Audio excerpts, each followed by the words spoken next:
Well, I would also like to welcome all of you. And I would like to read a passage from Whispers from Eternity that Paramhansa Yogananda wrote. This is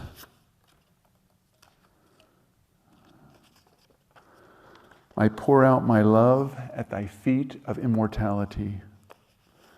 I plucked blossoms of light from dawn's heart as offerings to thee. I have lighted lamps of wakefulness in the temple of my morning's silence. I beheld thy bliss face emerge from the dark shadows of my ignorance, where it had been hidden for long eons by my indifference. And seeing thy smiling joy, I know that my own happiness mirrored thy blessed image. My heart's tiny capacity for love mirrored thy infinite love. My little peace of mind mirrored thy awe-inspiring, majestic calmness. I will blame the fates no longer for any suffering that comes my way. Beloved Divine Mother, it was my self-made darkness that hid the glory of our mutual love. Now I see myself reflected in thy bliss and know that I too am perfect bliss. For my own mirror is clear now. I behold thy reflection in it. O thou ever sacred, omnipresent, perfect bliss. I pour libations of my love at thy feet of immortality. I pour out my heart to thee from the overflowing chalice of my soul. I wash with the precious musk of my reverence thy feet of ever-moving progress in everything. So the formal topic is, how high should we aspire? And from this Whispers, we see that the bar is set high, but it actually has to be set high because it's the nature of the universe and beyond the universe to return our consciousness to reality. The approach that the masters give us is that this entire world of duality is a dream. And we've become enmeshed in the dream, we've become attached to parts of the dream, and we're stuck in the dream. But in the soul, in the very heart of every individual, every creature, every form of consciousness, there's a memory that there's something not right here. And I think all of you have tuned into the fact that there's something missing here in this universe, in this world of duality, in the ups and downs, in the play that we're watching, this dream. Yes, it has some good moments. It has the Buddha, and it has Kuan Yin, and it has wonderful things are happening, but there's a lot of really foul things going on in the world. And our souls, at first, very softly say, hey, I think there's something not right. And we eventually, some of us, and you watching online, are some of the very, very lucky few that have had enough suffering to realize there's something I can do about this. There's another reality, I've got to seek it. The masters, all masters, are unanimous on this point that we have to aspire to get out of this duality. We have to seek, and we will find. We have to seek within, because that's where we're going to realize that this is a dream. And we can get out of it. How do we know we can get out of it? Well, the Buddha and Mary, the mother of Jesus, and Jesus himself, and Krishna Babaji, and Kuan Yin, and Nanda Ma, and there's a long list of souls and aspects of God that have come into this world. And what do they say? There's a lot of ways out? In a sense, they do say that. Because there are many techniques and paths to one reality. But in fact, there is only one way out. Truth is one and eternal. Realize oneness with it and your deathless self within. And so they give us variations of ways to get out. But what we have to do is we have to wake up from this dream. We can't just make the dream nice and kind of smooth it over, put a little more peanut butter on it, and maybe a little jam, and we'll smooth it over. It's okay. It's okay. We'll deal with this. It doesn't work. Why doesn't it work? Because we're all children of one Mother, Father, God. That's the reality. Every being is a child of God. The ones in darkness, the ones that are behaving very, very badly, the wars and the withheld food for the refugees, and all that stuff goes on every day. But we're all children of God. We're all made of light. And that's why I read this poem, this prayer from Whispers, is that we are all children of God. We all have access to God. But our karma, for many, many people, they're not interested in the Buddha. They're not interested. The Buddha says, well, oh wait, you're all part of the Buddha nature. That's your reality. And they say, no, I don't like the Buddha. I don't like Christ. I don't like Christianity. I don't like Hinduism. I don't like Sikhism. I don't like anything. I want to be negative and down and dirty. But what happens? We suffer. And that's a good thing. Because what if it was random? What if it was like, wow, I found my guru just out of luck. He was at the delicatessen and I walked in and there he was and here we go. It's not that way. Because the soul keeps whispering, but we have to answer the call of the soul. We have to turn our minds to Brother Bluebell, and we've got to catch that there is beauty and light everywhere. In that reading, Master said that the beauty and the joy is everywhere. So how do we get out of this dream? How do we wake up? Well, I'll give you a few of Yogananda's tips, but they correspond to all the other masters. It has to be a process of turning your attention to the light. We started this morning with the fire ceremony. We turn inward and look at the light. Listen deep within your soul, hints of laughter, hints of joy. But unless you're quiet, you don't hear those hints. Be still and know that I am God. Old Testament. Jesus came with the teachings. Krishna, the same teachings. Master's mission, the mission of Ananda, is to show the unity of all true teachings. And when Swami Kriyananda founded Ananda, he told us that. Yeah, we're going to make a community. Yes, we're going to do all these wonderful things. We're going to spread all around the world. We're going to be on the internet. We're going to have centers in Moscow and Ukraine and Africa and Asia and India. But what we're here for is to realize God. The very beginning. In our little teepees. We're still here to find God. Yes, we're going to have some electricity and running water and all sorts of things are going to happen, but that's not the point. The point is we're disciples of a great master, Paramhansa Yogananda, and we have Kriya Yoga, we have the tools, we have to practice them, and we have to see God everywhere, in everyone, in everything. And we have to realize that we are a part of all that is. That's why we say it in the festival every week.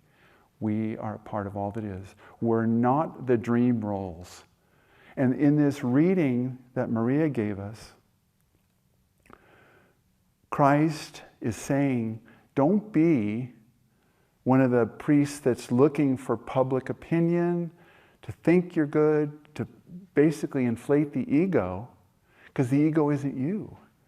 You're the soul. You're even better than the ego. That's the great joke of this whole thing, is everybody wants to be rich and famous, and we're richer than the rich, and we're more famous than the famous because we're the children of God. But we forget. We focus on the ego. We focus on the dream, and it doesn't work.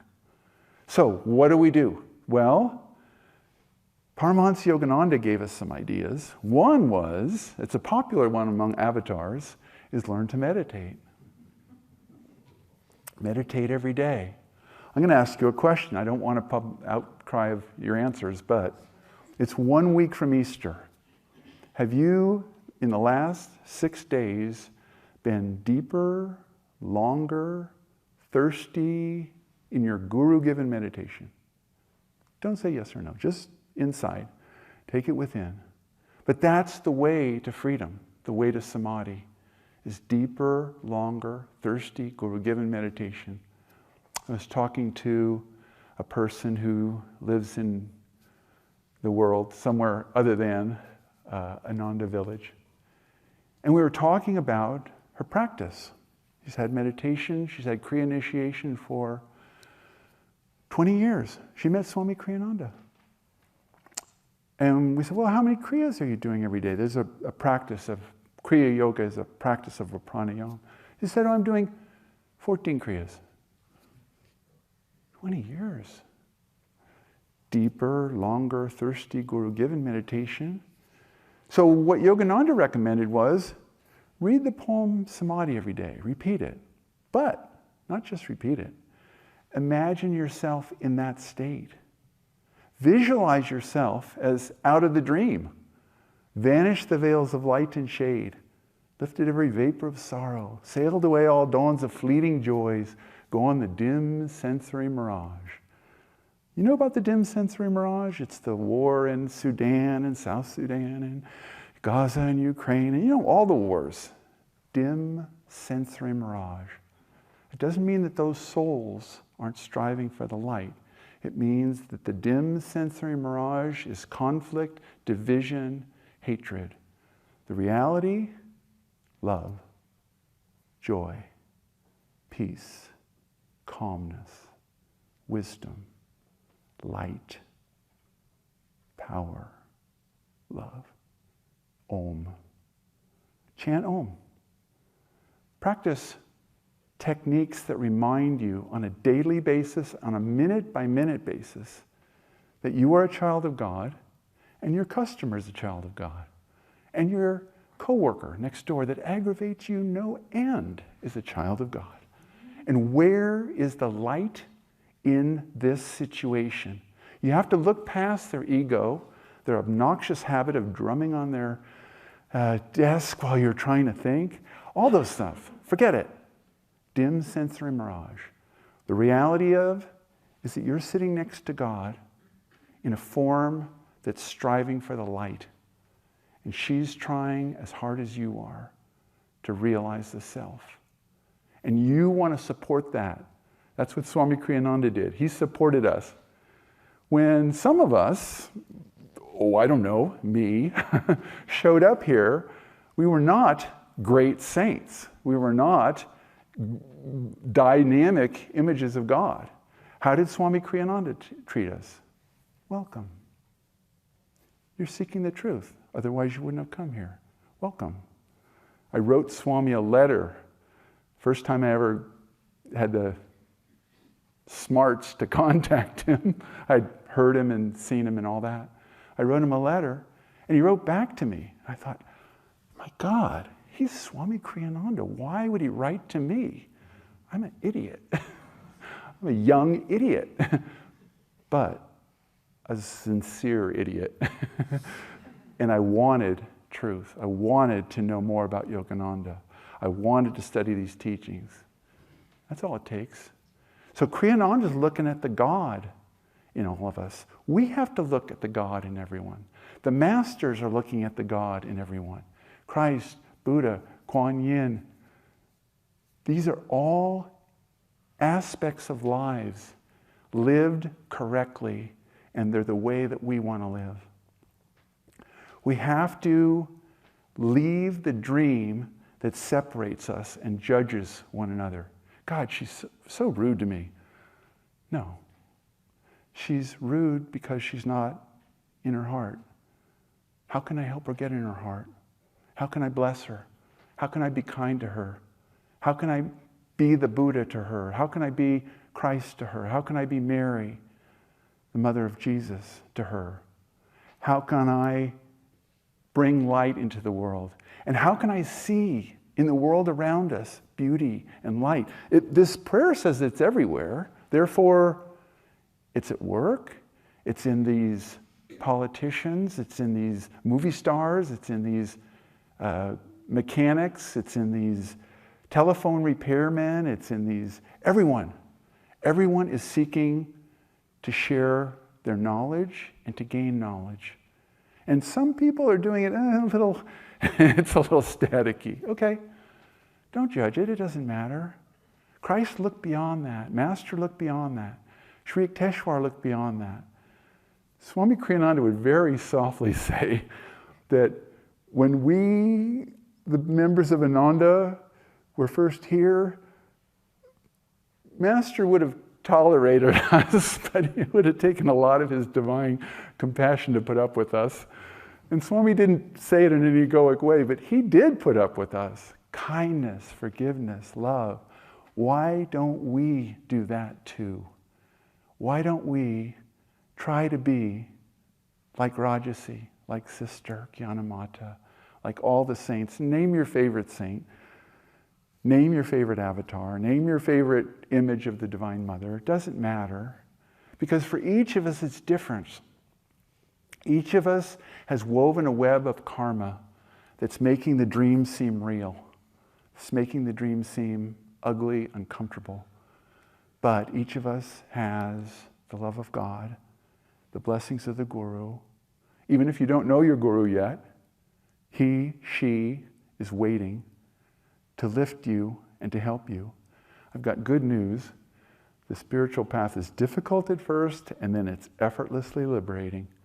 Because once the dream starts to fade, once there's moments where it's ripped apart, like Easter Sunday a week ago, or the all-day meditation, or the Moksha Day, we celebrated Kriyananda's 12th day of not having a body. I am formless, ever free, in myself I am free. That's a good day, but that was only 6 days ago. Why don't we hold on to that? Why don't we hold on and practice it? Make it a conscious practice throughout the day, throughout the week. How can I feel God in this situation, driving to work, in a traffic jam, on my way to the corporate headquarter meeting, on my way to the courtroom because I'm a lawyer, on my way to the hospital because I'm a doctor, on my way to the mechanic shop because I'm a mechanic. Wherever we're going, God is with you in some form. One of the 8 forms of God, wisdom or power, love, calm, peace. Some way, there's a way to feel God. Be with Him all day. Practice. Every day, meditate, twice a day. A little longer each day. You don't overdo it. You don't have to have a 6-hour meditation every Monday morning. You can't do that. Maybe you can. Jai for you. But practice. And each day come closer. Remember the quote that Kriyananda used to give us quite often. If you knew how much God loved you, you would die for joy. You might want to repeat that more often than not, because it's true and it could be very, very helpful. Concentrate on the love and the hatred will fade to the background. The more you practice this, the easier it gets. The more your reality is light and beauty and kindness, the less the dream of ugliness and misery is a reality. It fades, and we aid it by ripping it up. And I'll tell you what happens, is that as you go, you approach the consciousness of the Master. You become the Master. Your consciousness is one with the Master. And you live in a world like the world that Yogananda lived in, like the world that Kriyananda lived in. And that is a world of 8.2 billion souls striving to come home to their Divine Mother. It's beautiful. It's really, really beautiful. And that's what the Masters see. That's what the Buddha saw. And that's what you will see. And there will be times, and this is a promise, if you practice regularly and faithfully as it is taught to you, where the dream veil shreds and it's open and you see light and beings of light. Sometimes it's an individual. You see a sister disciple, you see a brother disciple, and the whole parameter of this is a person, they're this age, they have this job, all that stuff, the dream stuff, disappears, and you see a light. One time, one of the brothers was talking to Yogananda at 29 Palms, and Yogananda was giving him instructions about digging this hole in the backyard. But Yogananda was around the corner. So the brother went over and looked over, and first it was Master talking. He said, so I want the hole over here. And, okay, brother. Now, do you want it over there, Master? And the next time the brother went around, Master had dropped the body form, and it was just a being of light. He was just Yogananda the light. But the voice was the same. I want the hole over there. He was using the voice of Yogananda. That's what's really happening here. The light of God is shining everywhere. And if we can tune into that, if we can see in all paths, all the truth seekers in the world are seeking one thing, and that's the light of God. I'd like to end by reading you a little part of a letter that Paramhansa Yogananda, the Prem Avatar, wrote to his foremost living disciple, Rajarsi Janakananda, who was liberated. Master said, think God, enjoy God, live God, love God, dream God, do all things for God. Walk, talk, think, work, move, carry on business for God alone. Enjoy God and let others enjoy Him through your living example. God can be given through words, a look, touch, writings, only by those who have touched God.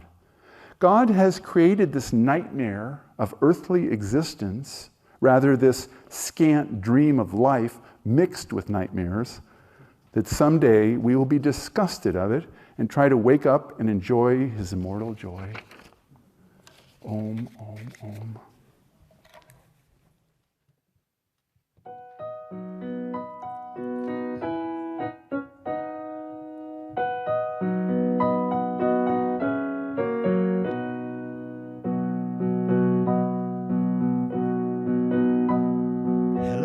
Brother Bluebell, play me a tune today.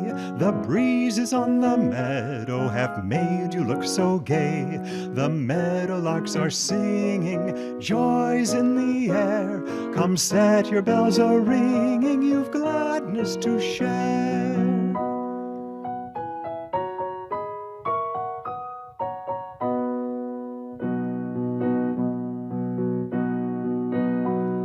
Hello there, Sister Dewdrop, linger a little while. Your colors in the sunlight would make a monarch smile. What need have I for treasures, diamonds or gold? The fairest of all pleasures are here to behold.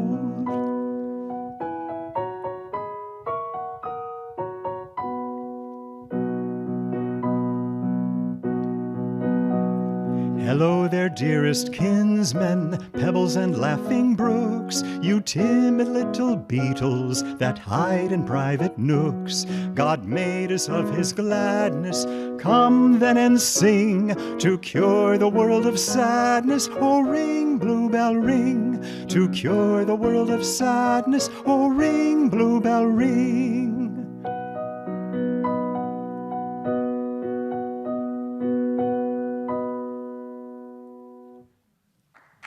Thank you.